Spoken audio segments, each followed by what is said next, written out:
બાળકો અવાજ સંભળાય છે?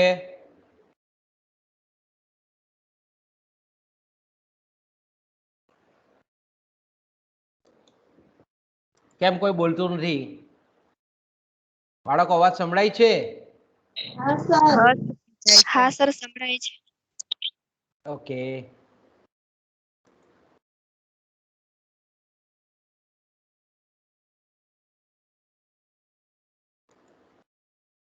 તો આપણે આજે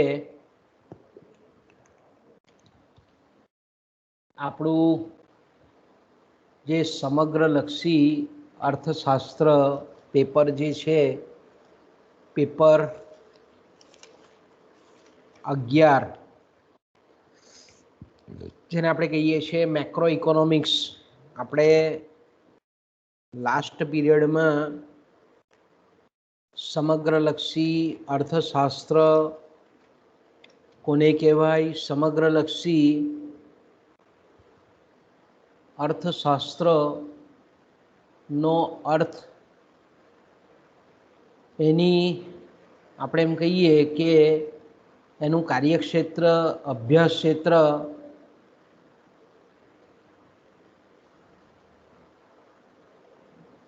એના અભ્યાસનું મહત્ત્વ અને એના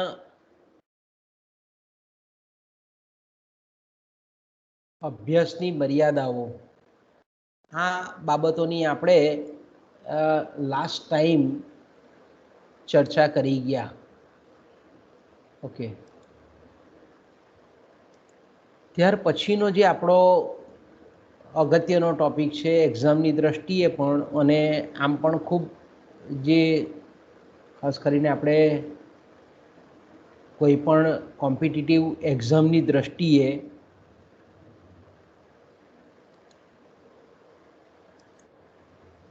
જે અગત્યતા ધરાવે છે એ છે રાષ્ટ્રીય આવક. રાષ્ટ્રીય આવકનો ખ્યાલ. કારણ કે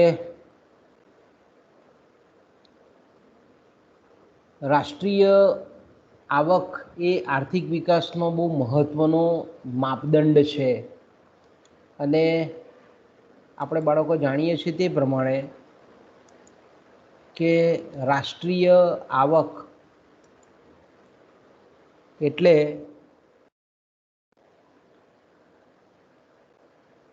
કોઈ એક વર્ષ દરમિયાન દેશના જે કંઈ પણ ઉત્પાદનના સાધનો છે, એ ઉત્પાદનના સાધનોએ કરેલું જે કંઈ પણ ચોખ્ખું ઉત્પાદન મૂલ્ય છે, તેને આપણે રાષ્ટ્રીય આવક કહીએ છીએ.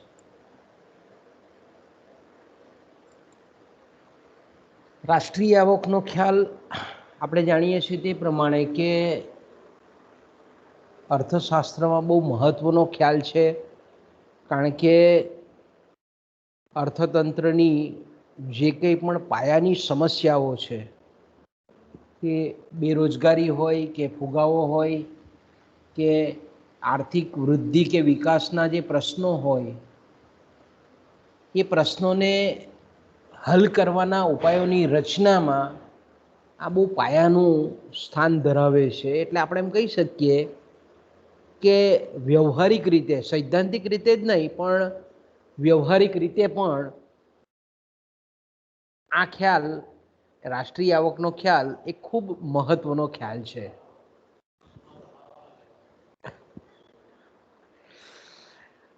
કોઈ પણ રાષ્ટ્રની આર્થિક પરિસ્થિતિ અથવા તો સુખાકારી આપણે કહીએ, પ્રજાની જે કંઈ પણ આર્થિક સુખાકારી છે, એ સુખાકારીનો ખ્યાલ એ દેશની રાષ્ટ્રીય આવકના આધારે જ મેળવી શકાય છે.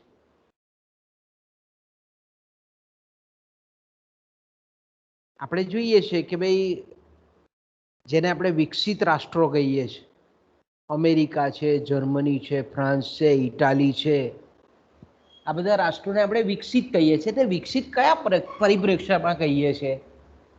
તો કે ભાઈ રાષ્ટ્રીય આવક ખૂબ ઊંચી છે આવા દેશોની. એટલે રાષ્ટ્રીય આવકના માપનથી જ, માપનની સહાયથી જ આપણે એમ કહીએ કે કોઈ પણ દેશની જે આર્થિક સુખાકારી છે, આર્થિક આબાદી છે, આર્થિક પરિસ્થિતિ છે એ કેવી છે અને એમાં કયા પ્રકારના ફેરફાર થઈ રહેલા છે એ જાણી શકાય છે. એટલે આપણે એમ કહી શકીએ કે એટલા માટે રાષ્ટ્રીય આવકના ખ્યાલોનું મહત્વ આધુનિક સમયમાં પણ ખૂબ છે, ખૂબ જ છે. આપણે કહીએ તો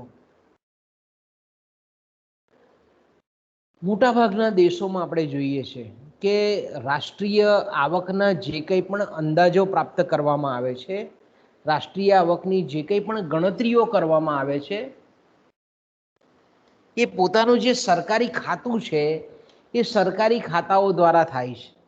અથવા તો ઘણા આપણે એમ કહીએ કે ઘણા દેશો એવા છે કે એનું જે એજ્યુકેશન ડિપાર્ટમેન્ટ છે, શિક્ષણ વિભાગ છે, અથવા તો કેટલીક રિસર્ચ સંસ્થાઓ છે, એ રિસર્ચ સંસ્થાઓ દ્વારા પણ રાષ્ટ્રીય આવકની ગણતરી કરાવે છે.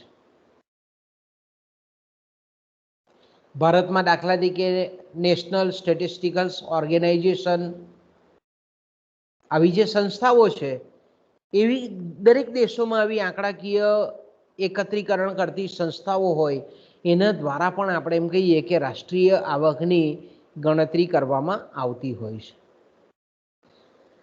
આપણે ઇન્ટરનેશનલ ઘણા બધા એવા રિપોર્ટ જોઈએ છે, આંતરરાષ્ટ્રીય ક્ષેત્રે પણ આ પ્રકારની જે કામગીરી છે કે જેને આપણે યુનો કહીએ છીએ, યુનાઇટેડ નેશન્સ ઓર્ગેનાઇઝેશન, અને બીજી જે સંસ્થા છે એ છે IRBD, international reconstruction and development bank, જેને આપણે ઇંગ્લિશમાં એનું ફૂલ ફોર્મ કહીએ તો આ જે છે IRBD અને યુનો, એ પણ આપણે એમ કહીએ કે રાષ્ટ્રીય આવકની ગણતરી કરે છે આંતરરાષ્ટ્રીય વૈશ્વિક કક્ષાએ. ઓકે, બીજું આપણે જાણીએ છીએ તે પ્રમાણે કે રાષ્ટ્રીય જે આવક છે, ઉત્પાદન છે, એને જ્યારે આપણે આંકડા કે કોઈ ચોક્કસ માપમાં રજૂ કરવામાં આવતા હોય ત્યારે સ્વાભાવિક છે કે અલગ અલગ દેશોની જે આર્થિક પરિસ્થિતિ છે એની તુલના થઈ શકે, આર્થિક પરિસ્થિતિનો ખ્યાલ આપણે મેળવી શકીએ છીએ. બીજા કોઈ પણ દેશના સંદર્ભમાં દેશની આર્થિક પરિસ્થિતિ ક્યાં છે, કેવી છે, તેનો ચિતાર મેળવી શકાય છે.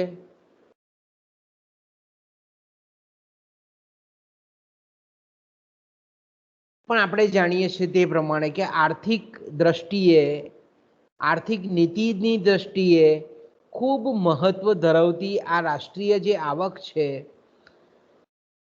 એમાં કઈ કઈ બાબતોનો સમાવેશ કરી શકાય છે એ અંગે અર્થશાસ્ત્રીઓ અને આંકડાશાસ્ત્રીઓ, અર્થનીતિશાસ્ત્રીના વિદ્વાનોમાં આજે પણ એક સંપૂર્ણ એક મત નથી. અલગ અલગ દ્રષ્ટિકોણથી અલગ અલગ આપણે એમ કહીએ કે વિચારકો રાષ્ટ્રીય આવક અંગેની પરિભાષાઓ કરે છે.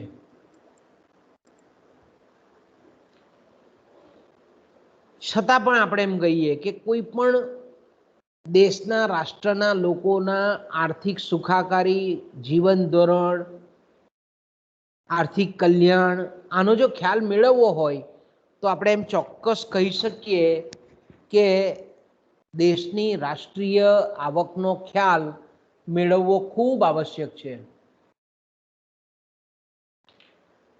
કારણ કે કોઈ પણ રાષ્ટ્રને પ્રાપ્ત થયેલી જે રાષ્ટ્રીય સંપત્તિ છે, કુદરતી સાધન સંપત્તિ છે, એના આધારે જો આપણે રાષ્ટ્રના નાગરિકોના કલ્યાણનો સાચો ખ્યાલ જો મેળવવા જઈએ તો એ સાચું ચિત્ર આપણી સમક્ષ રજૂ કરતું નથી. કારણ કે ઘણી વખત આપણે જોઈએ છીએ કે ઘણા એવા દેશો છે એમાં કુદરતી સાધન સંપત્તિ બહુ વિપુલ પ્રમાણમાં છે, છતાં પણ આપણે એમ કહીએ કે એ સાધનોનો વણવપરાયેલો ઉપયોગ, એ સાધનોની ક્રિયાશીલતાના અભાવે એ દેશોની રાષ્ટ્રીય આવક ઓછી આપણને જોવા મળે છે. દાખલા તરીકે આપણે એમ કહીએ કે કોઈ એક દેશમાં ખનિજ સંપત્તિ, જળ સંપત્તિ, વનસ્પતિ સંપત્તિ, પ્રાણી સંપત્તિ વિપુલ પ્રમાણમાં હોય, પરંતુ આપણે એમ કહીએ કે એ દેશમાં યોગ્ય આયોજનનો અભાવ હોય, સાહસિકો ઓછા હોય, સરકારની કોઈ પણ આપણે એમ કહીએ કે આર્થિક નીતિ યોગ્ય ન હોય, લોકોમાં સાહસિક વૃત્તિ ઓછી હોય, આવા બધા ઘણા બધા કારણોસર આ સંપત્તિનો પૂરેપૂરો ઉપયોગ થતો ન હોય, તો રાષ્ટ્રની સંપત્તિ વધારે હોવા છતાં એ રાષ્ટ્રની કે એ દેશની રાષ્ટ્રીય આવકની સપાટી નીચી રહેવા પામે છે. કારણ કે આપણે જાણીએ છીએ તે પ્રમાણે કે કુદરતી સંસાધનો છે, કુદરતી સાધન સંપત્તિ છે, એ કેવી છે? એક જથ્થો છે, સ્થિર છે, એક સ્ટોક છે. જ્યારે આવક, જેને આપણે રાષ્ટ્રીય આવક કહીએ છીએ, એવું છે તો કે રાષ્ટ્રીય સંપત્તિમાંથી રાષ્ટ્રીય આવક એક વહેતો ચીજ વસ્તુઓ અને સેવાઓનો પ્રવાહ છે. જો એ નૈસર્ગિક સંપત્તિનો ઇષ્ટતમ ઉપયોગ કરવામાં આવે, યોગ્ય ઉપયોગ કરવામાં આવે, તો એ સંપત્તિમાંથી વસ્તુઓ અને સેવાઓનો વિપુલ પ્રમાણમાં પ્રવાહ સર્જિત થાય. પણ જો એનો આપણે એમ કહીએ કે ઓછો ઉપયોગ કરવામાં આવે, અથવા તો લોકોમાં શિક્ષણનો અભાવ ઓછો હોય, સરકારી જે કંઈ પણ શાસકો હોય એમાં દૂરંદેશી દૂરદ્રષ્ટિનો અભાવ હોય, યોગ્ય આયોજન ન હોય, વિજ્ઞાન અને ટેકનોલોજી પછાત કક્ષાની હોય, તો તેવા દેશોમાં રાષ્ટ્રીય સંપત્તિ પુષ્કળ હોવા છતાં રાષ્ટ્રીય આવક એટલે કે ચીજ વસ્તુઓ અને સેવાઓનો પુરવઠો એ ઓછો આપણને એ સંપત્તિમાંથી ઉદ્ભવતો જોવા મળે છે. ઓકે, આપણે જોઈએ છીએ કે આફ્રિકાના કેટલાક દેશો છે, આફ્રિકાના દેશો, એશિયાના કેટલાક એવા દેશો છે. આફ્રિકા ખંડ આપણે જોઈએ છીએ કે આફ્રિકામાં વિશ્વની મોટામાં મોટી નદી નાઇલ નદી આવેલી છે.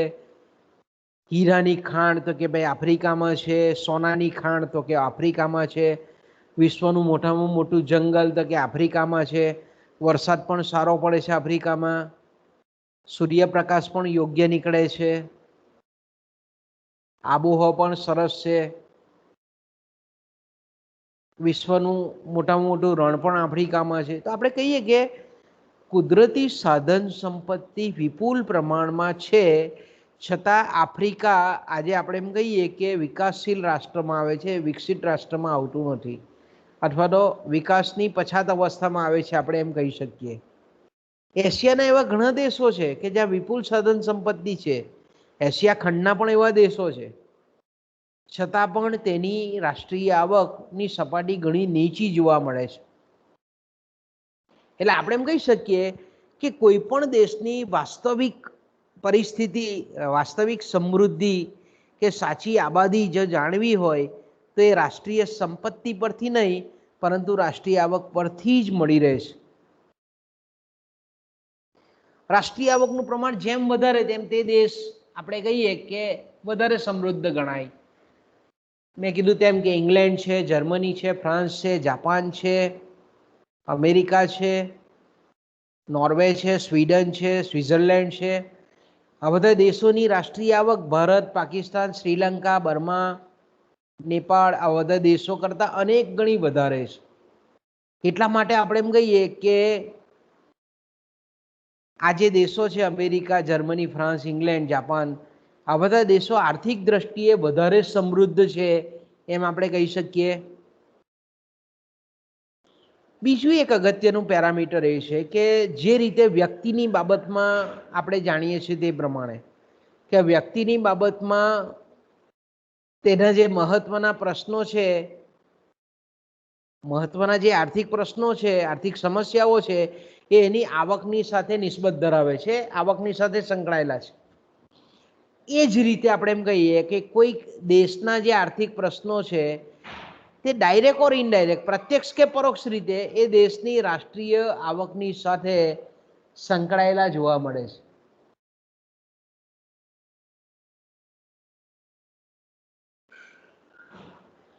એટલે જે વ્યક્તિની બાબતમાં સાચું છે એ જ વસ્તુ આપણે એમ કહી શકીએ કે રાષ્ટ્ર માટે પણ સાચું છે. કારણ કે વ્યક્તિ કે કુટુંબના જે પ્રશ્નો છે, આર્થિક પ્રશ્નો, એ આવકની સાથે સંકળાયેલા છે. એ જ રીતે કોઈ પણ દેશના આર્થિક પ્રશ્નો છે તે ડાયરેક્ટ ઇનડાયરેક્ટ, સીધા અથવા આડકતરા, પ્રત્યક્ષ કે પરોક્ષ રીતે એ દેશની રાષ્ટ્રીય આવકની સાથે સંકળાયેલા છે. ઓકે, તો હવે આપણે જોઈએ કે રાષ્ટ્રીય આવક કોને કહેવાય. બરાબર છે. તો આપણે જાણીએ છીએ તે પ્રમાણે આપણે ઇંગ્લિશમાં કેવું હોય તો એ રીતે કહી શકીએ મિનિંગ ઓફ નેશનલ ઇન્કમ.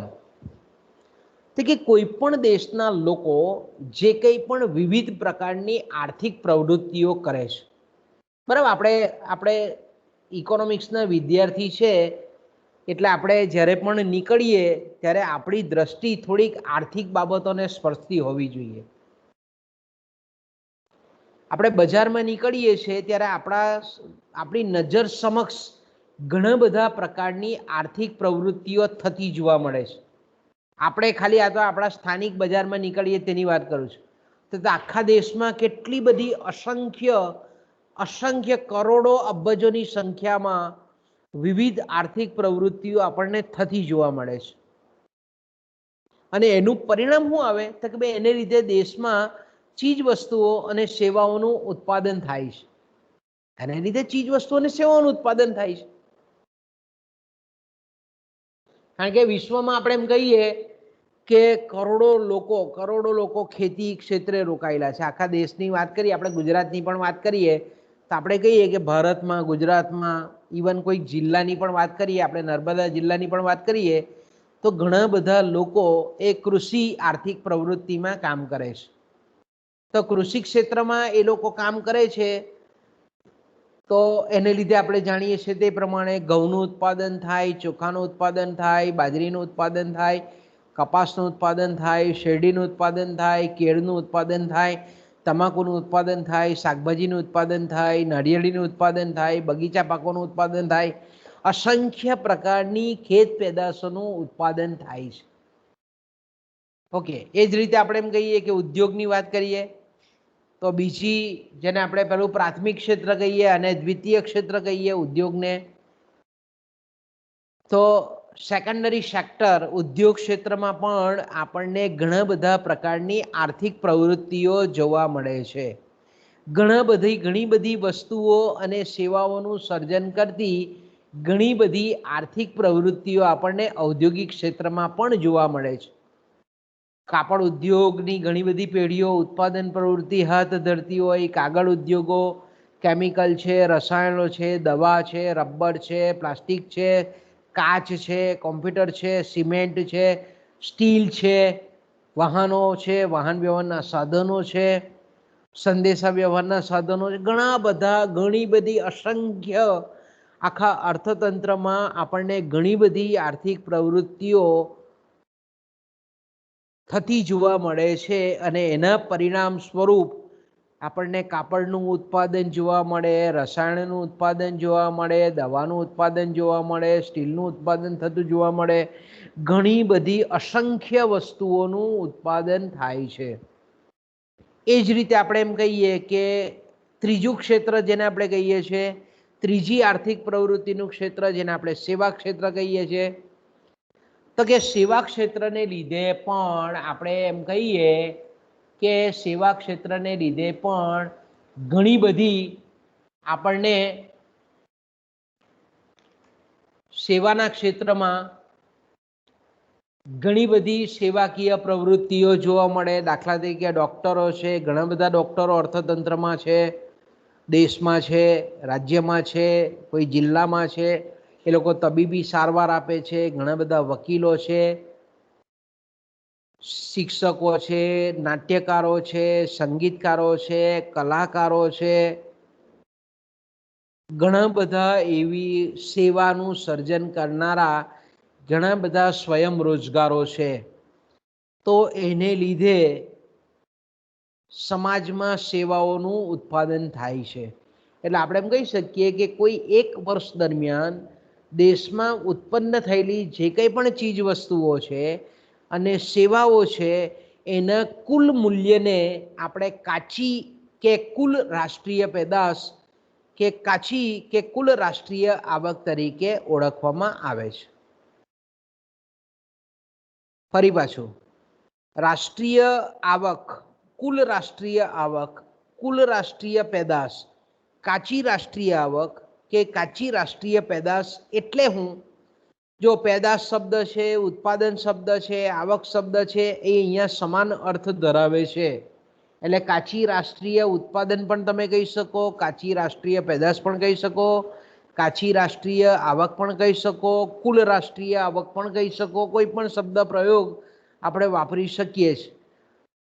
તો કે અર્થતંત્રના જે અલગ અલગ આર્થિક પ્રવૃત્તિના આપણે જેટલા ક્ષેત્રો જોયા એ આખા વર્ષ દરમિયાન, કોઈ એક વર્ષ દરમિયાન દેશમાં આ તમામે તમામ ક્ષેત્રો દ્વારા ઉત્પન્ન થતી ચીજ વસ્તુઓ અને સેવાઓના કુલ મૂલ્યને આપણે કુલ રાષ્ટ્રીય પેદાશ કે કુલ રાષ્ટ્રીય આવક તરીકે ઓળખવામાં આવે છે.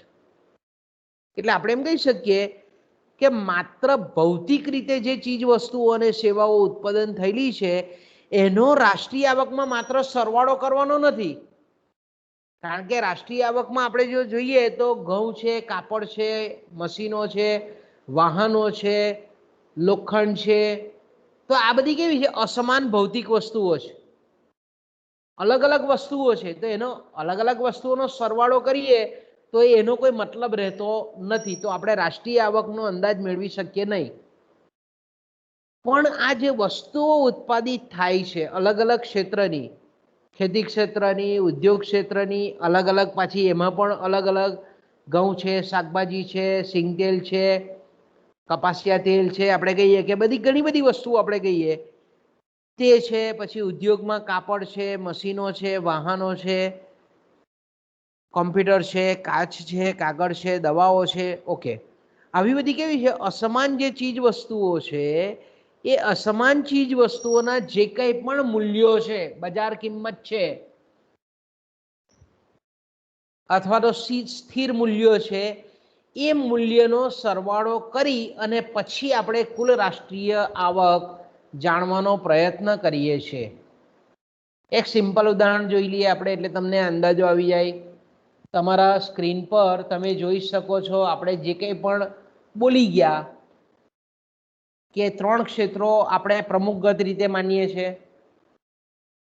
પ્રાથમિક ક્ષેત્ર એટલે કૃષિ ક્ષેત્ર, દ્વિતીય ક્ષેત્ર એટલે ઔદ્યોગિક ક્ષેત્ર અને તૃતીય અથવા તો આનુષંગિક ક્ષેત્ર તેને આપણે સેવા ક્ષેત્ર કહીએ છીએ. તો અહીંયા તમે જોઈ શકો છો કે પ્રથમ જે ક્ષેત્ર છે કૃષિ પેદાશો, કૃષિ ક્ષેત્ર જે કંઈ પણ કૃષિ પેદાશો ઉત્પન્ન કરે છે એ કાલ્પનિક દાખલો છે. આપણે કાલ્પનિક તમને સરળતાથી સમજી શકાય એટલા માટે છે કે દાખલા તરીકે કૃષિ પેદાશો ઘણી બધી છે. ઘઉં છે, ચોખા છે, બાજરી છે, મકાઈ છે, તેલીબિયા છે, રૂ છે, ઘણી બધી વસ્તુઓ, ફળફળાદી છે, સૂકા મેવા છે, ઘણી કૃષિ પેદાશો એટલે બધું જ આવી જાય એમાં, અતથી ઇતિ સુધી, કે જેનો આપણે ખાદ્યાન્ન તરીકે ઉપયોગ કરીએ છીએ અથવા તો ઔદ્યોગિક કાચા માલ તરીકે ઉપયોગ કરીએ છીએ, જેનો આપણે વપરાશ તરીકે સ્વયં સીધો વપરાશ તરીકે પણ ઉપયોગ કરીએ છીએ. આવી જે પેદાશો છે તે દાખલા તરીકે આપણે એમ કહીએ કે કોઈ એક વર્ષ દરમિયાન, હવે કોઈ એક વર્ષ દરમિયાન એટલે કોઈ પણ વર્ષ તમે લઈ શકો. દાખલા તરીકે 2020-21નું વર્ષ, હવે જ્યારે પણ હું તમને કહું છું કે 20-21 લખીએ છીએ એને આપણે નાણાકીય વર્ષ કહીએ છીએ.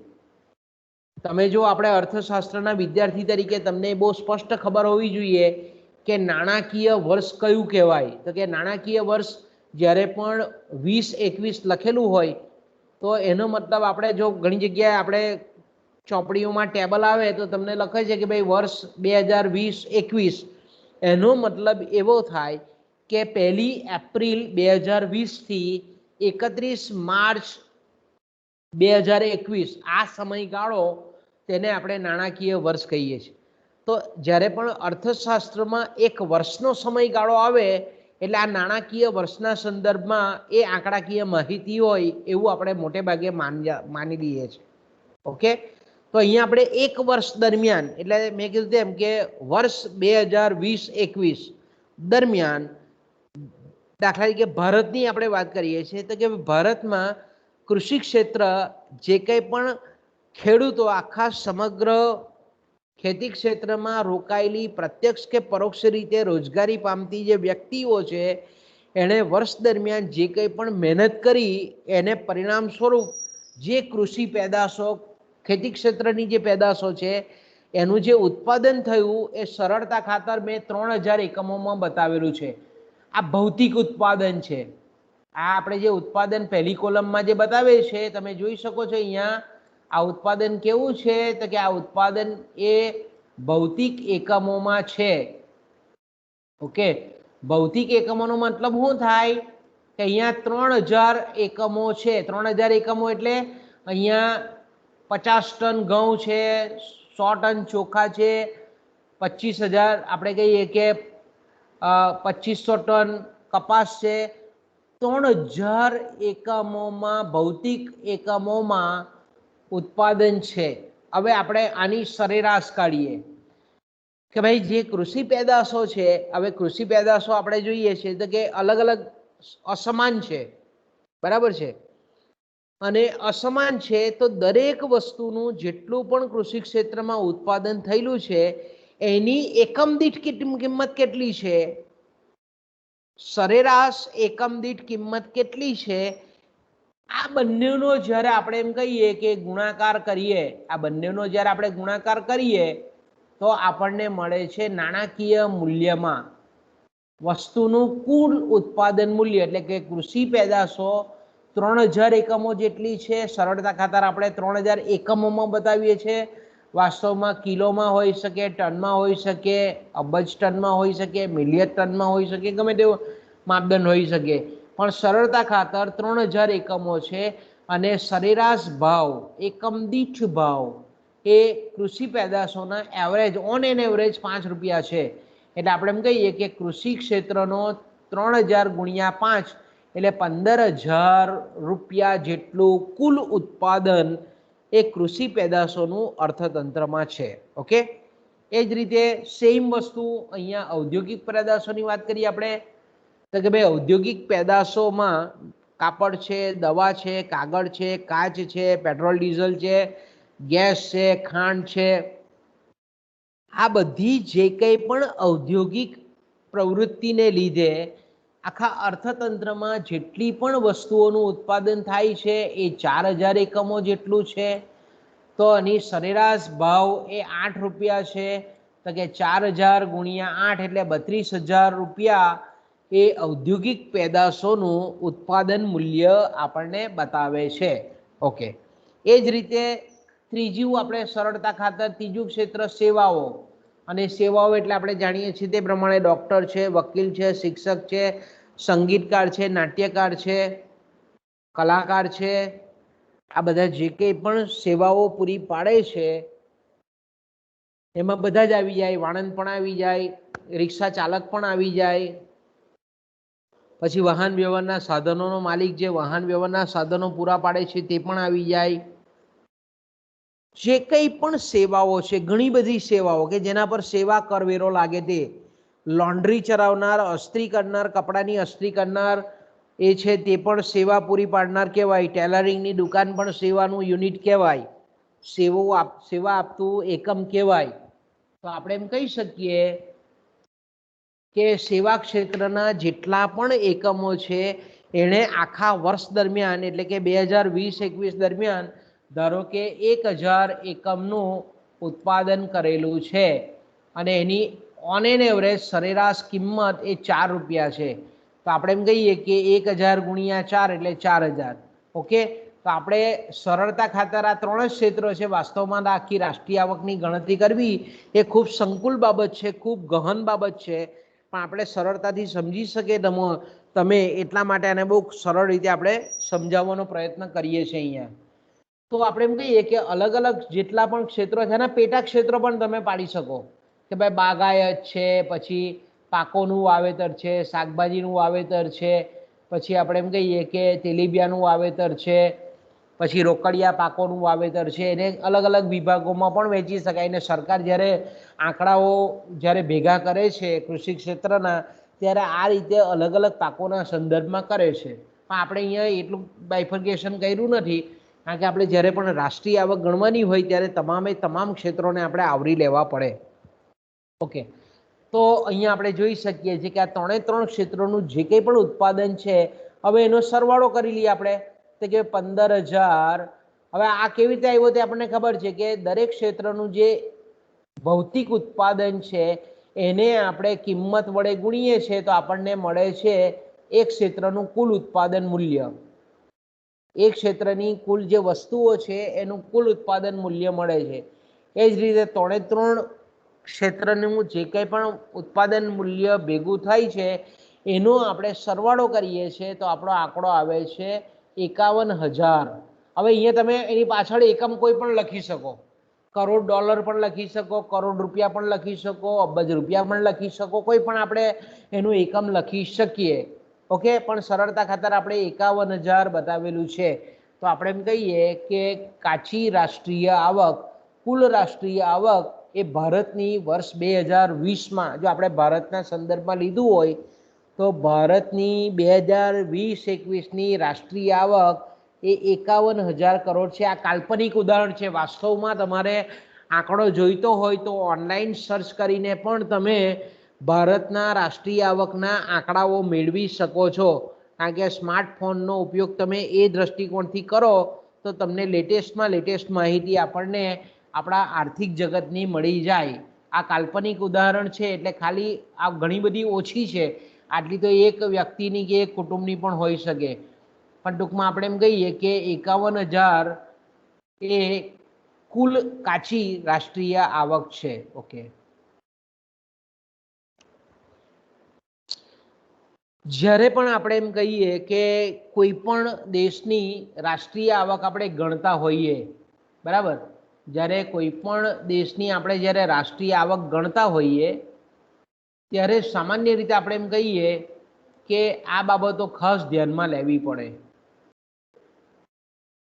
ખાસ આપણે એમ કહીએ કે અમુક જે બાબતો છે એ આપણે લેવી પડે, ખાસ લેવી પડે. એમાં ખાસ કરીને દાખલા તરીકે આપણે એમ કહીએ કે કોઈ પણ દેશની જ્યારે રાષ્ટ્રીય આવક આપણે ગણતા હોઈએ ત્યારે વર્ષ દરમિયાન તમામ ઉત્પન્ન થયેલી ચીજ વસ્તુઓ અને સેવાઓનું મૂલ્ય એ ગણતરીમાં લેવું જોઈએ. કોઈ પણ દેશની જ્યારે કાચી અથવા તો કુલ, જેને આપણે ગ્રોસ નેશનલ ઇન્કમ કહીએ છીએ, ઇંગ્લિશમાં એને આપણે શું કહીએ છીએ, GNP, ગ્રોસ નેશનલ પ્રોડક્ટ, કાચી રાષ્ટ્રીય આવકને જ્યારે પણ આપણે ગણતરી કરીએ છીએ તો આપણે જે બાબતો છે મહત્વની એ ધ્યાનમાં લેવી પડે કે ભાઈ વર્ષ દરમિયાન ઉત્પન્ન થયેલી જે કંઈ પણ ચીજ વસ્તુઓ છે અને સેવાઓ છે એનું મૂલ્ય સ્થિર ભાવોએ ગણવું પડે.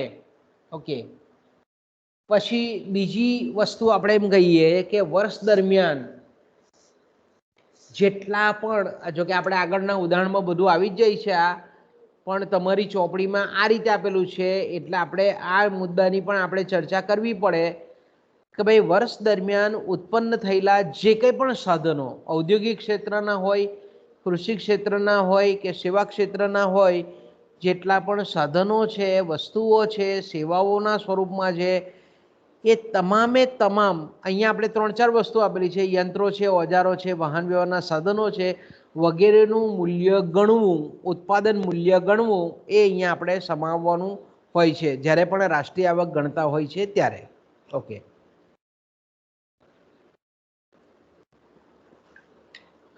ત્રીજી જે બાબત છે એ છે નિકાસ મૂલ્ય અને આયાત મૂલ્ય વચ્ચેનો તફાવત.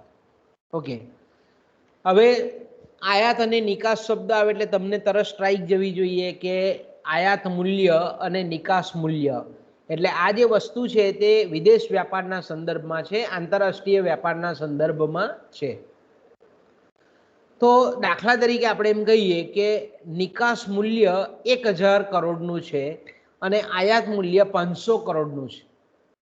હવે મૂલ્ય એટલે હું તો કે ભાઈ દાખલા તરીકે આપણા દેશમાંથી વસ્તુ તૈયાર થાય અને અન્ય દેશોમાં એને મોકલવામાં આવે વેચાણ અર્થે, તેને આપણે નિકાસ કહીએ છીએ.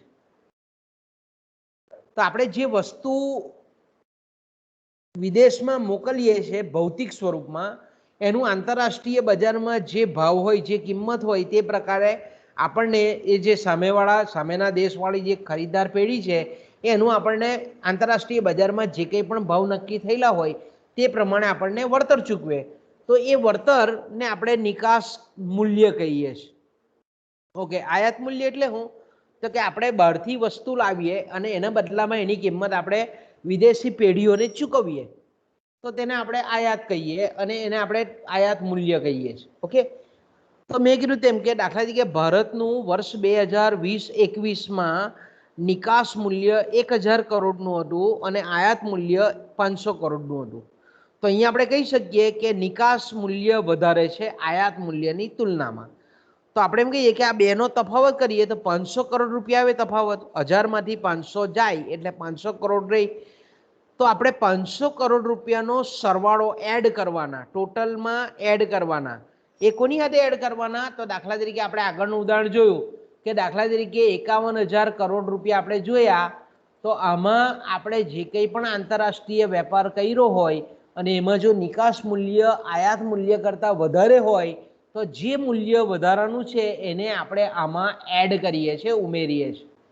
ઓકે, એમાં શું કરીએ છીએ? આપણે ઉમેરીએ છીએ. ઓકે, અને એનાથી ઉલટું હોય, ધારો કે આયાત મૂલ્ય નિકાસ મૂલ્ય કરતાં વધારે હોય, એનાથી ઉલટું પરિસ્થિતિ, આપણા ભારતની પરિસ્થિતિ ઉલટી છે કે આપણે બહારથી વધારે આયાત કરીએ છીએ, નિકાસ ઓછી કરીએ છીએ. તો તેવા સંજોગોમાં આપણે જે આંકડો આગળ મેળવેલો હતો 51,000, તેમાંથી એને માઇનસ કરવું પડે, કારણ કે આ બે વચ્ચેનો તફાવત આપણો નકારાત્મક આવે કે 500 કરોડ રૂપિયાનું નિકાસ હોય અને આયાત 1000 કરોડની હોય, તો 500 માઇનસ 1000 એટલે -500 કરોડ રૂપિયા આવે. ઓકે, કારણ કે નિકાસ કરતાં આયાતનું મૂલ્ય વધારે છે એટલે આપણી રાષ્ટ્રીય આવકમાંથી એ મૂલ્યને માઇનસ કરવું પડે, બાદ કરવું પડે. ઓકે, ત્યાર પછી આપણે એમ કહીએ કે જ્યારે પણ રાષ્ટ્રીય આવકની ગણતરી કરતા હોઈએ ત્યારે વર્ષ દરમિયાન જે કંઈ પણ ચીજ વસ્તુઓ અને સેવાઓ ઉત્પાદન થયેલી છે એનું જે મૂલ્ય છે એની મૂલ્યની ગણતરી સ્થિર ભાવોએ, જો બજાર ભાવે નહીં, અહીંયા શબ્દ છે સ્થિર ભાવોએ કરવાની હોય છે. એ સ્થિર ભાવો એટલે આપણને ખબર છે કે ભાઈ સ્થિર ભાવો એટલે શું? તો કે ભાઈ સ્થિર ભાવો એટલે ઘણી વખત આપણને અર્થતંત્રમાં ફુગાવાની પરિસ્થિતિ હોય, તો ફુગાવાની પરિસ્થિતિ હોય તો તેવા સંજોગોમાં આપણને કૃત્રિમ રીતે ભાવ વધારો જોવા મળે. તો વાસ્તવિક ઉત્પાદન તો ઓછું હોય, ભૌતિક વસ્તુઓનું ઉત્પાદન ઓછું હોય, પણ અર્થતંત્રમાં ફુગાવાની પરિસ્થિતિ હોય તો એને લીધે દરેક વસ્તુના ભાવ આપણને સટ્ટાકીય રીતે ઊંચા જોવા મળે. તો આપણે એમ કહીએ કે રાષ્ટ્રીય આવકનું અતિ મૂલ્યાંકન થાય, તો એવું નહીં થવું જોઈએ. એટલે એ જ રીતે આપણે એમ કહીએ કે ઘણી વખત સરકાર દ્વારા કોઈક વસ્તુ ઉપર કરવેરા નાખવામાં આવે. આપણે અત્યારે જોઈએ છે બજારમાં કે કોઈ પણ વસ્તુ આપણે ખરીદી કરીએ, દાખલા તરીકે આપણે કોઈ 100 રૂપિયાની વસ્તુ ખરીદીએ અને એના પર જો 12% કે 14% પ્રમાણે જીએસટી થતો હોય તો વસ્તુનું એકચ્યુઅલ મૂલ્ય કેટલું છે? તો કે ભાઈ 100 રૂપિયા છે, પણ જીએસટી વધારાનો 12 રૂપિયા ઉમેરાય તો એ વસ્તુનું મૂલ્ય કેટલું નક્કી થાય? તો કે 112 રૂપિયા નક્કી થાય. કેમ? તો કે 12 રૂપિયા છે તે જીએસટી છે, કરવેરો છે માટે. તો આવા સંજોગોમાં આપણે એમ કહીએ કે એ 12 રૂપિયા જે વધારાના કરવેરાને લીધે આપણને વધારાને દેખાય છે રાષ્ટ્રીય આવકમાં, તે ખરેખર હોવા જોઈએ નહીં. એટલે કે કરવેરાની રકમ છે એ પણ બાદ કરેલી હોવી જોઈએ, કારણ કે કરવેરાને લીધે વસ્તુના ભાવો વધે અને વસ્તુના ભાવો વધે એટલે રાષ્ટ્રીય આવકનો આંકડો આપણને ઊંચો દેખાય, તો તેવું પણ થવું જોઈએ નહીં. બીજું આપણે એમ કહીએ કે સબસિડી, ઘણી વખત સરકાર સબસિડી આપતી હોય. દાખલા તરીકે આપણે જોઈએ તો કૃષિ ક્ષેત્રમાં જે યુરિયા ખાતર વપરાય છે, બરાબર, તો યુરિયા ખાતરનો ઉત્પાદન ખર્ચ ધારો કે 50 કિલોની ગુણ છે તો સરકારને 1500 રૂપિયા કે 2000 રૂપિયા એનો ઉત્પાદન ખર્ચ ધારો કે આવે છે, પણ એ ખેડૂતોને 500 રૂપિયા આપે છે. યુરિયા ખાતરની ગુણ સરકારને 2000 રૂપિયામાં ઉત્પાદન થાય છે એનું, પણ એ લોકોને 1500 રૂપિયા સબસિડી આપે અને એ યુરિયાની 50 કિલોની ગુણ ધારો કે 500 રૂપિયામાં આપે છે. બરાબર. આપણે ગેસના બોટલમાં પણ જોઈએ છે કે સરકારને 1200 રૂપિયાનો ઉત્પાદન ખર્ચ આપે છે, પણ આપણને સબસિડી 400 રૂપિયા આપે અને 800 રૂપિયા આપણા ઘરમાં એ બોટલ પડે છે. તો અહીંયા સબસિડીને લીધે મૂલ્ય નીચું આપણે અંકાયેલું જોવા મળે. સબસિડી સરકાર આપે એટલે વાસ્તવિક મૂલ્ય કરતાં વસ્તુનું મૂલ્ય આપણને નીચું જોવા મળે. તો આવું નિમ્ન મૂલ્ય નક્કી થયેલું હોય તો તે પણ રાષ્ટ્રીય આવકનો ખોટો અંદાજ આપે. તો સબસિડીની જે રકમ છે એ રકમને વાસ્તવમાં એડ કરી અને પછી આપણે રાષ્ટ્રીય આવકનો અંદાજ મેળવવો પડે, તો આપણને રાષ્ટ્રીય આવકના આંકડા સાચા મળે, અન્યથા સાચા મળે નહીં. ઓકે, તો આપણે એમ કહીએ કે આ રીતે સ્થિર ભાવોએ, એટલે કે સબસિડીની અસર છે, કરવેરાની અસર છે, કૃત્રિમ રીતે ભાવ વધારાની જે ફુગાવાની અસર છે, એને લીધે જે કંઈ પણ રાષ્ટ્રીય આવક પર એની અસર જે થાય છે, રાષ્ટ્રીય આવકના આંકડા ઉપર જે વધારે આપણને વૃદ્ધિ થતી જોવા મળે છે, એને અહીંયા આપણે દૂર કરી અને પછી વાસ્તવિક રાષ્ટ્રીય આવકની ગણતરી કરવી જોઈએ. ઓકે, તો જ આપણને અર્થતંત્રનું સાચું ચિત્ર, સાચી આબાદી, સાચી સમૃદ્ધિ, સાચી સુખાકારી, આર્થિક સુખાકારીનો ખ્યાલ તો જ આવે કે જ્યારે આપણે વર્ષ દરમિયાન જે કંઈ પણ ચીજ વસ્તુઓ અને સેવાઓ ઉત્પન્ન કરેલી છે એનું સ્થિર ભાવોએ મૂલ્યાંકન કરવામાં આવે તો જ આપણને રાષ્ટ્રીય આવકના સાચા આંકડાઓ મળે, અન્યથા એ મળે નહીં. ઓકે, ત્યાર પછી આવે છે ચોખ્ખી રાષ્ટ્રીય આવક. ચોખ્ખી રાષ્ટ્રીય આવક એટલે હું તો કે ભાઈ કોઈ પણ દેશમાં વર્ષ દરમિયાન જે કંઈ પણ ઉત્પન્ન થયેલી, બરાબર, વર્ષ દરમિયાન જે કંઈ પણ ઉત્પન્ન થયેલી જે કંઈ પણ ચીજ વસ્તુઓ અને સેવાઓ છે એનું જે કુલ મૂલ્ય છે એને આપણે કુલ રાષ્ટ્રીય આવક કે કુલ રાષ્ટ્રીય પેદાશ કહીએ છીએ, કાચી રાષ્ટ્રીય પેદાશ કહીએ છીએ. દાખલા તરીકે આપણા ભારતની વાત કરીએ તો કે ભારત દેશમાં ધારો કે કુલ રાષ્ટ્રીય આવક ચોક્કસ વર્ષની 1000 કરોડની છે. ઓકે, હવે આ આપણે એમ કહીએ કે આ જે વસ્તુઓ છે એ વસ્તુઓનું ઉત્પાદન કરવા માટે આપણે મશીનોનો વપરાશ કરેલો છે, ઉત્પાદનના સાધનોનો વપરાશ કરેલો છે. તો જ્યારે પણ આપણે કાચી આવક, કાચી રાષ્ટ્રીય આવક ગણીએ છીએ, કાચી રાષ્ટ્રીય પેદાશ ગણીએ છીએ, ત્યારે આપણે એ વસ્તુઓનું ઉત્પાદન કરવા માટે જે કંઈ પણ સાધનો વાપરેલા છે એ સાધનોના ઘસારાની કોઈ ગણતરી કરવામાં આવતી નથી. શેમાં? તો કે કુલ રાષ્ટ્રીય આવકનો આંકડો મેળવીએ છીએ ત્યારે. પણ વાસ્તવિક રીતે, વ્યવહારિક રીતે જો આપણે જોઈએ તો ઉત્પાદનની પ્રક્રિયામાં ઉત્પાદનના સાધનો જ્યારે જોડાય છે ત્યારે એને ચોક્કસ પ્રકારનો ઘસારો લાગે છે. કારણ કે દરેક સાધનનું આયુષ્ય હોય છે. કારણ કે અમુક સમય પછી એ સાધનો ઘસાઈને નકામા થઈ જાય છે એટલે એને બદલવા પડે છે. તો આપણે એમ કહી શકીએ કે જ્યારે કાચી રાષ્ટ્રીય આવકમાંથી, કાચી રાષ્ટ્રીય પેદાશમાંથી, કુલ રાષ્ટ્રીય પેદાશમાંથી જ્યારે ઘસારા મૂલ્યને બાદ કરવામાં આવે તો આપણને મળે છે ચોખ્ખી રાષ્ટ્રીય આવક, ચોખ્ખી રાષ્ટ્રીય પેદાશ. પરીક્ષામાં તમને કોઈક પેપર સેટર પૂછે કે ભાઈ ચોખ્ખી રાષ્ટ્રીય આવકનું સૂત્ર લખો, તો તમારે તરત લખવું પડે કે કુલ રાષ્ટ્રીય આવક ઓછા ઘસારા મૂલ્ય, ઘસારા ખર્ચ, કોઈ પણ શબ્દ તમે વાપરી શકો. તો આપણને ચોખ્ખી રાષ્ટ્રીય પેદાશ પ્રાપ્ત થાય છે. ઓકે, પછી આવે છે બેવડી ગણતરી ટાળવાનો પ્રશ્ન. કે જ્યારે પણ આપણે રાષ્ટ્રીય આવક ગણીએ છીએ ત્યારે એ રાષ્ટ્રીય આવકના આંકડાઓનું બેવડું મૂલ્યાંકન ન થાય તે પણ આપણે જોવાનું છે. બેવડી ગણતરી ન થાય એ પણ આપણે અહીંયા જોવાની છે. ઓકે, હવે આપણે એમ કહીએ કે બેવડી જો ગણતરી થાય તો આપણે એમ કહીએ કે કોઈ પણ રાષ્ટ્રીય આવકને આધારે જો આપણે અર્થતંત્રનું જો નિરીક્ષણ કરતા હોઈએ તો સાચું અને વિશ્વસનીય ચિત્ર આપણી સમક્ષ ઊભું થતું નથી. એટલે આપણે એમ કહીએ કે બેવડી ગણતરીના પ્રશ્નને ટાળવા માટે, એને હલ કરવા માટે સામાન્ય રીતે અર્થશાસ્ત્રમાં બે પદ્ધતિઓનો ઉપયોગ થાય છે. ઓકે, પહેલી જે પદ્ધતિ છે, રાષ્ટ્રીય આવકનું બેવડું મૂલ્યાંકન ટાળવા માટે પહેલી જે પદ્ધતિ છે તે તૈયાર વસ્તુ અથવા તો અંતિમ વપરાશની જે છેવટની વસ્તુ છે એ વસ્તુઓની કિંમતને ગણતરીમાં લેવાની.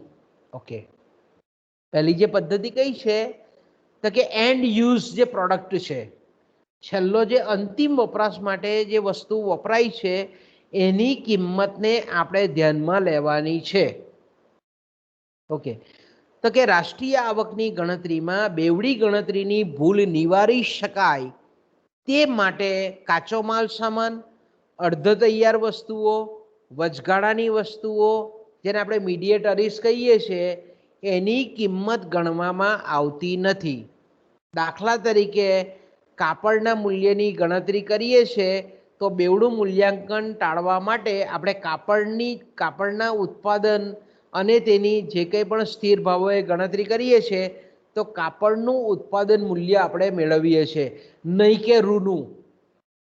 કાપડ બનાવવા માટે જો રૂનો કે કપાસનો ઉપયોગ થયેલો હોય તો કપાસના ઉત્પાદન મૂલ્યને આમાં આપણે સામેલ કરતા નથી. એ જ રીતે જ્યારે આપણે ખાંડની ગણતરી કરીએ છીએ, ખાંડની રાષ્ટ્રીય આવકમાં ખાંડના ઉત્પાદનના મૂલ્યની ગણતરી કરીએ છીએ તે ખાંડ બનાવવા માટે જે શેરડીનો ઉપયોગ થાય છે એ શેરડીના મૂલ્યને આપણે ગણતરી કરવામાં આવતી નથી.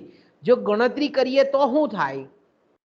દાખલા તરીકે આપણે એમ કહીએ કે ભારતમાં 500 ટન ખાંડનું ઉત્પાદન થાય છે અને 500 ટન ખાંડની કિંમત ધારો કે 1 ટનની કિંમત 1000 રૂપિયા છે, તો આપણે એમ કહી શકીએ કે 500 ગુણ્યા 1000 એટલે આપણે એમ કહી શકીએ જે આંકડો આવે તે 5 લાખ ટન કેવો જે કંઈ પણ આવે તે. ઓકે, હવે આપણે એક આંકડો આ મૂકીએ છીએ, એની બજાર કિંમત મૂકીએ છીએ અને બીજી બાજુ આપણે શેરડી, તો કે ભાઈ ખાંડ બનાવવા માટે શેરડી, તો કે શેરડીનું ઉત્પાદન પણ આપણે ગણીએ છીએ કે ભાઈ આટલા કરોડ રૂપિયાની શેરડીનું ઉત્પાદન થયું. તો આને લીધે શું થાય કે રાષ્ટ્રીય આવકનું અતિ મૂલ્યાંકન થાય, કારણ કે ખાંડનો પણ આપણે ઉપયોગ કરીએ છીએ, એના ઉત્પાદન મૂલ્યનો પણ ઉપયોગ કરીએ છીએ અને સાથે સાથે શેરડીના ઉત્પાદન મૂલ્યને પણ આપણે ગણતરીમાં લઈએ છીએ. તો અહીંયા આપણને રાષ્ટ્રીય આવકનો આંકડો મળે છે તે ખોટો મળે છે, વાસ્તવિક ચિત્ર આપણી સમક્ષ રજૂ કરતું નથી. તો આ પહેલું આપણે ક્યાં તો આપણે ખાંડનું જ ઉત્પાદન મૂલ્ય ગણવું જોઈએ, શેરડીનું ઉત્પાદન મૂલ્ય નહીં. કાપડનું જ ઉત્પાદન મૂલ્ય ગણવું જોઈએ, રૂનું ઉત્પાદન મૂલ્ય ગણવાની જરૂર નથી. ઓકે, બીજી જે પદ્ધતિ છે બેવડી ગણતરીને ટાળવા માટેની, બરાબર, પરીક્ષામાં તમને આ રીતનો પણ પ્રશ્ન પૂછે કે ભાઈ બેવડી રાષ્ટ્રીય આવકની બેવડી ગણતરી કઈ રીતે ટાળી શકાય, તો કે ભાઈ પહેલાં તો આપણે એમ કહીએ કે પહેલો જે મુદ્દો છે તેમાં છેવટની અંતિમ જે તૈયાર વસ્તુઓ છે એની જે કિંમત છે એને જ આપણે ગણતરીમાં લેવી જોઈએ. અને બીજું છે ઉત્પાદનના પ્રત્યેક તબક્કામાં જે કંઈ પણ મૂલ્ય વૃદ્ધિ થયેલી હોય એને આપણે ગણવી. ઉત્પાદનમાં પ્રત્યેક તબક્કામાં મૂલ્ય વૃદ્ધિ ગણવી. ઓકે, હવે એને આપણે સમજીએ.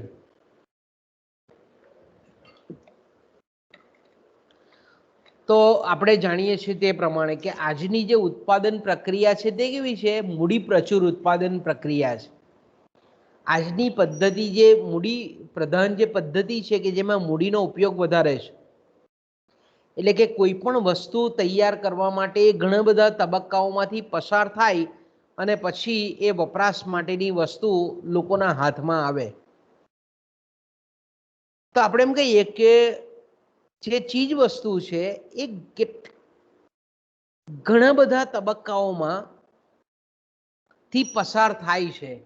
તો એ દરેક તબક્કામાંથી જે પસાર થાય છે એને પરિણામ સ્વરૂપ એ વસ્તુના મૂલ્યમાં જેટલો પણ વધારો થતો જાય છે, માત્ર એ મૂલ્યના વધારાને જ જો સરવાળો કરીએ તો આપણને આપણે એમ કહી શકીએ કે ઉત્પાદનના પ્રત્યેક તબક્કે જેટલી મૂલ્ય વૃદ્ધિ થયેલી છે એનો સરવાળો કરીએ તો આપણને ચોખ્ખી મૂલ્ય વૃદ્ધિ, ચોખ્ખું રાષ્ટ્રીય આવકનું અંદાજ કે આંકડો આપણે મેળવી શકીએ.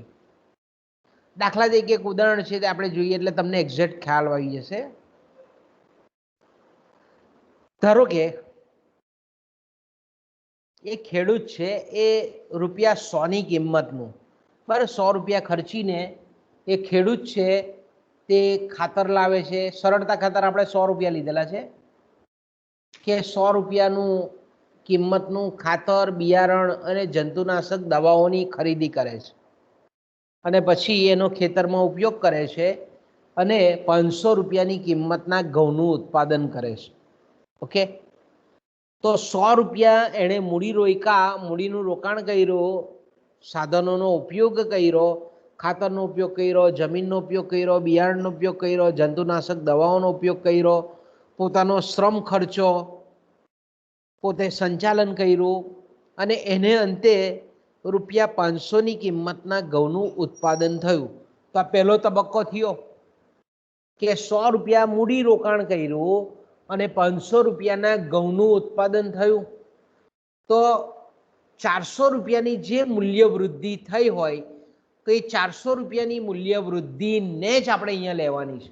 ઓકે, હવે આ ₹400નો જે કંઈ પણ મૂલ્ય વૃદ્ધિ થઈ, હવે ₹500ની કિંમતના જે ઘઉં ઉત્પાદન થયા એને ઘંટી પર લઈ જઈને દળવામાં આવ્યા અને એ લોટનું વેચાણ કર્યું.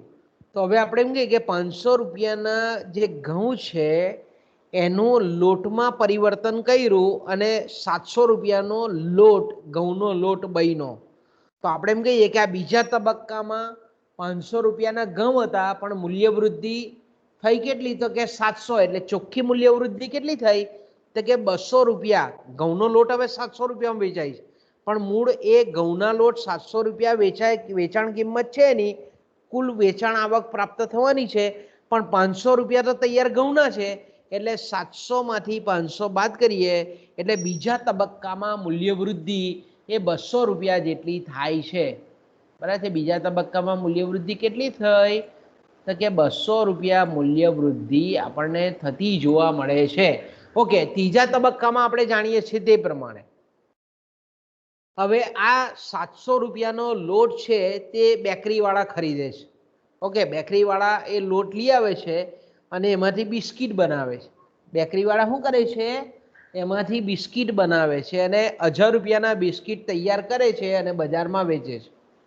તો ₹700ના ઘઉંનો ઉપયોગ કરી અને ₹1000ની કિંમતના બિસ્કિટ બનાવે છે એટલે ₹300 મૂલ્ય વૃદ્ધિ થઈ ત્રીજા તબક્કામાં કે ₹700ના ઘઉંના લોટનો ઉપયોગ કરી અને ₹1000ના બિસ્કિટ ઉત્પાદન કરીને વેચ્યા.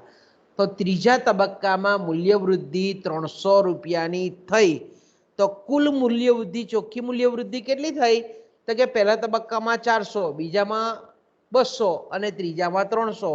એટલે ટોટલી આપણે એમ કહીએ કે ₹900ની ચોખ્ખી મૂલ્ય વૃદ્ધિ થઈ. તો રાષ્ટ્રીય આવકમાં આપણે મૂલ્ય ઉમેરીએ છીએ જ્યારે ઉત્પાદન વસ્તુઓ કે સેવાઓનું, તો તેમાં દરેક તબક્કે જે ચોખ્ખી મૂલ્ય વૃદ્ધિ થયેલી હોય એને જ આપણે ઉમેરવા જોઈએ. તો આપણને રાષ્ટ્રીય આવકના આંકડાઓ બહુ સ્પષ્ટ અને ચોક્કસ મળે. જો આપણે પહેલાં કીધું તે પ્રમાણે કે ખાતરનું પણ ઉત્પાદન ધ્યાનમાં રાખીએ, બિયારણનું પણ ઉત્પાદન ધ્યાનમાં રાખીએ, જંતુનાશકોનું પણ ઉત્પાદન ધ્યાનમાં રાખીએ અને પછી આપણે સાથે સાથે ₹500ના ઘઉંનું એનું પણ સરવાળો કરીએ અને ₹500ના ઘઉંનું ઉત્પાદનનો સરવાળો કરી ₹700ના લોટને પણ એમાં ઉમેરીએ તો અહીંયા ઘણું બધું બેવડું મૂલ્યાંકન થતું જોવા મળે છે. તો આ ટાળવા માટે દરેક તબક્કે જે મૂલ્ય વૃદ્ધિ છે તેને આપણે બાદ કરવી જોઈએ. ઓકે, હવે એક મુદ્દો આપણે આગળ જે ચર્ચા ઓલરેડી કરી જ ગયા છે કે રાષ્ટ્રીય આવકની ગણતરી ચાલુ ભાવો, ચાલુ ભાવ એટલે કરંટ પ્રાઇસ અથવા તો એને આપણે બજાર કિંમતો કહીએ છીએ. બજાર કિંમતો એ કે સ્થિર ભાવો એ રાષ્ટ્રીય આવકની ગણતરી ચાલુ ભાવો એ નહીં. અહીંયા મારે પ્રિન્ટિંગ મિસ્ટેક થઈ છે બાળકો, એ આપણે સુધારી લઈએ. ચાલુ ભાવોએ નહીં પરંતુ સ્થિર ભાવોએ ગણતરી કરવી જોઈએ. બરાબર.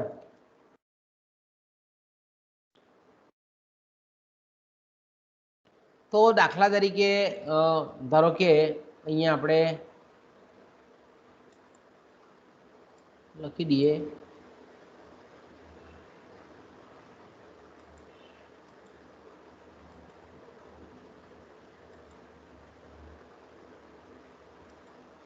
ધારો કે નહીં,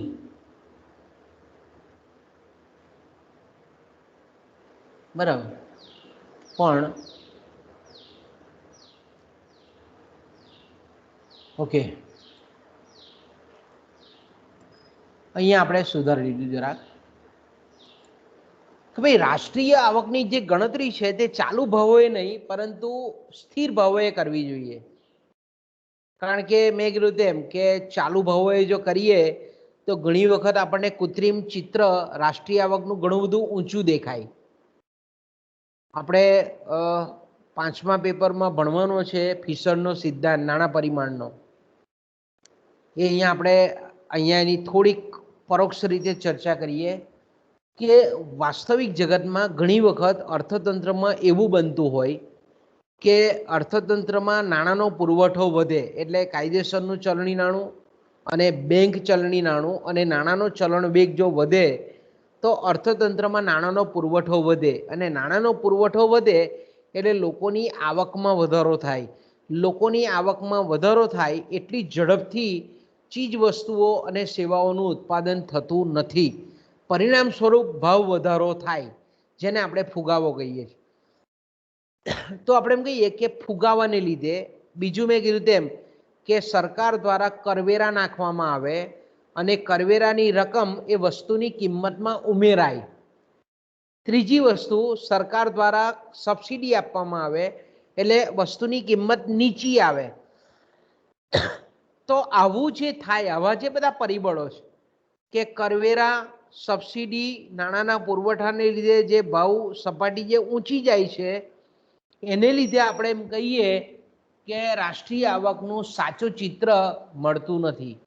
એટલે આપણે એમ કહીએ કે કોઈ પણ અર્થતંત્રમાં વર્ષ દરમિયાન દેશના ચીજ વસ્તુઓના ઉત્પાદનમાં ભૌતિક રીતે કોઈ વધારો થયેલો નહીં હોય પરંતુ નાણાંના પુરવઠામાં કે આ રીતે બીજા પરિબળો દ્વારા આપણને એવું લાગે કે રાષ્ટ્રીય આવક વધેલી છે. પણ એનું કારણ ભૌતિક વસ્તુઓનું ઉત્પાદન વધેલું છે એટલે રાષ્ટ્રીય આવક વધેલી છે એમ નથી, પરંતુ ભાવ વધારાને લીધે, કરવેરાને લીધે એ આપણને ઉત્પાદન વધેલું જોવા મળે છે.